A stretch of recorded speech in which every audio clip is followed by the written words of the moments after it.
Greetings, everyone. How y'all doing today? Happy Thursday. I'm the Moon Mama. Good afternoon. We are here for our Master Nodal class.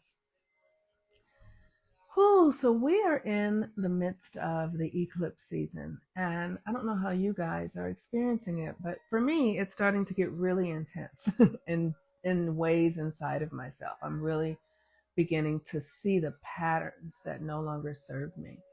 So today is a great day because the moon, today is a great day for this particular thing. The moon is in Gemini, and Gemini governs the story we tell ourselves. Gemini is your perception. How do you perceive yourself?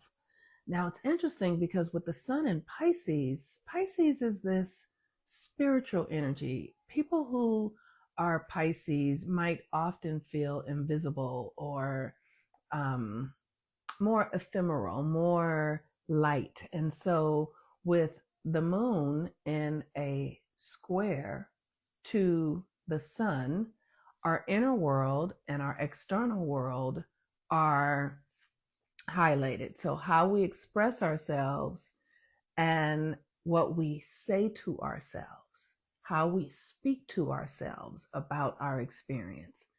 It is the most important thing to understand that the voice inside of your head, which is Gemini rules the the conversation going on, and you don't have to be a Gemini for this. Everyone has everything inside of them. And so the function of your mind and the narratives that you speak over and over and over again are ruled by Gemini. And so today, with the sun in Pisces, which is our spirituality, our ability to connect to the invisible realms, our ability to imagine ourselves anew, and with the moon in Gemini, how are you narrating this experience? So for me personally, I'm undergoing, because I have a Pisces rising, so I'm undergoing a deep reconstruction right now. It is, whew, it's otherworldly. I have to say that it's otherworldly. I've been in the process of redecorating my house. I just got a new sofa. I'm actually putting it together myself. I'm going to show it to you. My new sofa. There it is. I haven't gotten rid of the old one yet, but I'm putting the new ones together. And I got a new bed. I got that put together. So I'm reorganizing my home. But the home is not just your physical home, it's your home inside of yourself. I'm reorganizing my home to make it match how I feel on the inside. And I feel royal, I feel lavish, I feel bigger than life. I do. So I have colors that are like, it's like I have Oshun all over my house. There's Oshun. Um, and Oshun is pleasure and art and life and beauty and sensuality. And so it's all over my house. But I am reorganizing my identity. There was a time when these things weren't valuable to me, meaning beauty. I was having a conversation with my business partner yesterday, and I was telling her how beauty has just not been something that I thought was a value, because I grew up with women who, my mother and her sisters, they were all light skinned, long haired women. And because I didn't look like them, I didn't value. I literally just was like, that's not for me. And it extended to everything in my life, where I can be very practical, very basic. Nothing is wrong with that. I love that. I really love the practicality of who I am as a Virgo. But now, as I've become more myself and as I've removed the narratives from my childhood, the stories that I took on from my mother and her about her sexuality, how that imprinted onto me, my father, the way he dealt with women, how that imprinted onto me. Now that I've been doing this work for years, I've been doing this work, okay? For years. This is a process of unraveling our old ways of being. Everyone's journey is different. I don't believe that everyone's journey looks the same. Some people come to it at various times in their lives.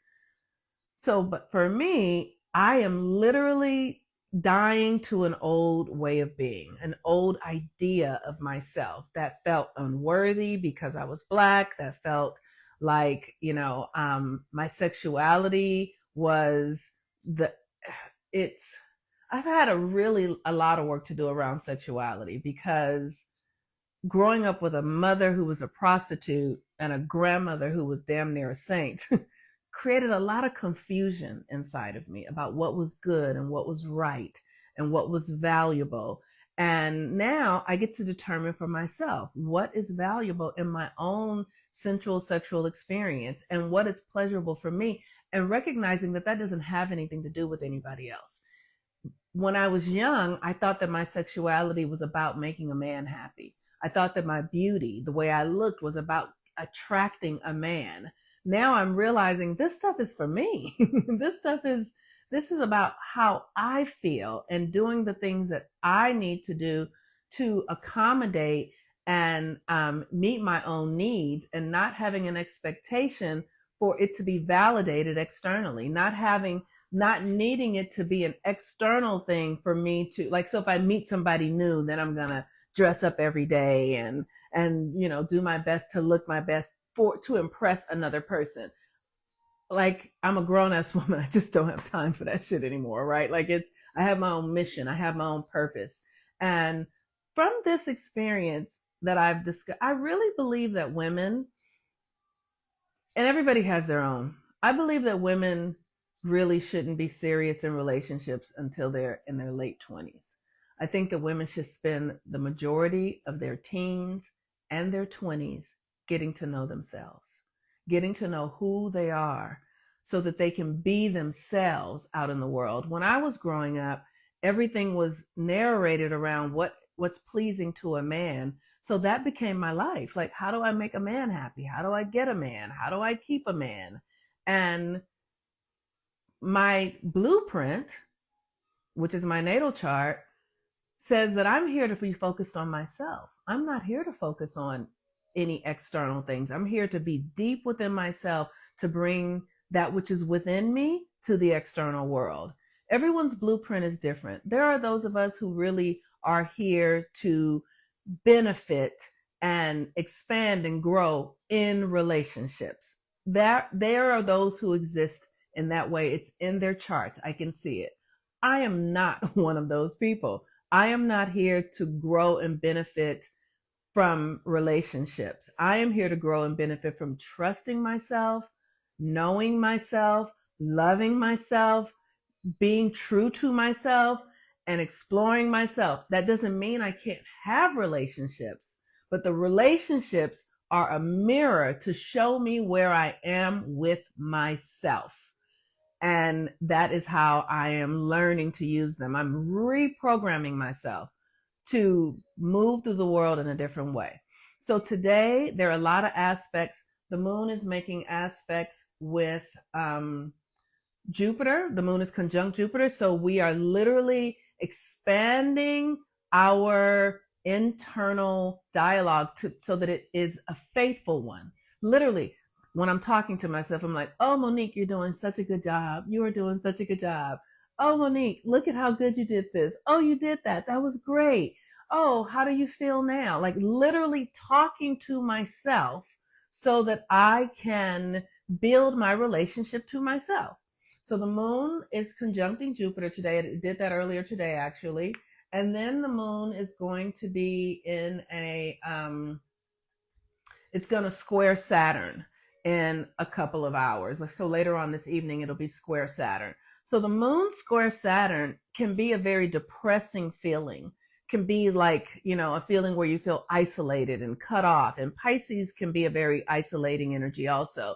So today is a good day to spend some time in solitude, getting clear about the things that need to be released. So it's, one of the things that I've been experiencing is grief, like grieving.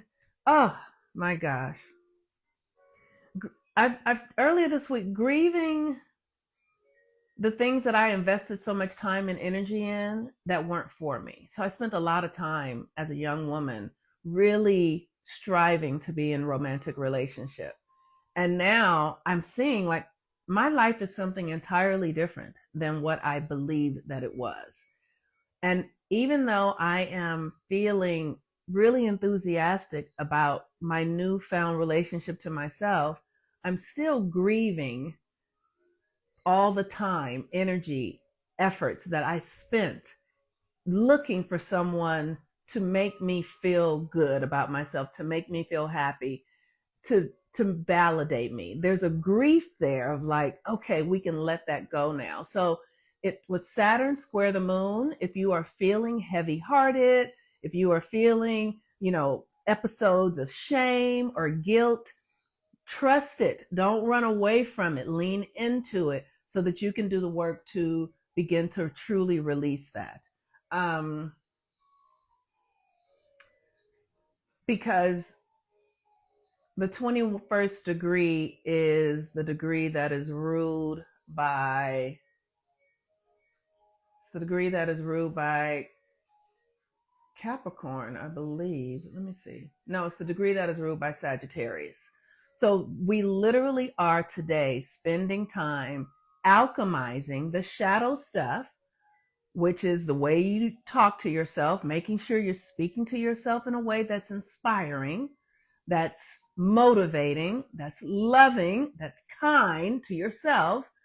And if guilt and shame and sorrow come up, doing the work to nurture and care for yourself and not making that be about anyone else's behaviors, just knowing that you are in a season of releasing because we are now in a new reality. We are now quickening into a new dimension. And sometimes there might be old stuff just still hanging on. And if there's old stuff hanging on, just know that it's old stuff hanging on. We are spiraling up. We are in an upward spiral. So if you just allow that stuff to just be with yourself and love yourself, but don't spiral down into it. Don't begin to talk negative to yourself or talk negative about anyone else. Don't talk negative about Trump. Don't talk negative about America. Don't talk negative about anything. Literally ask, how can I use this to spiral myself up? All right, you all. Peace and blessings. I am hungry. I got to go eat some food. And if you need support, you can book your readings at healwithmoonmama.com. Go to my website, healwithmoonmama.com, and book your natal chart readings and your coaching packages so that I can support you in understanding how your blueprint functions and how you're meant to use it. You're here to there are instructions to who you're meant to be. And when you understand your natal chart, you can lean into that in a more powerful way. Peace and blessings. Bye-bye.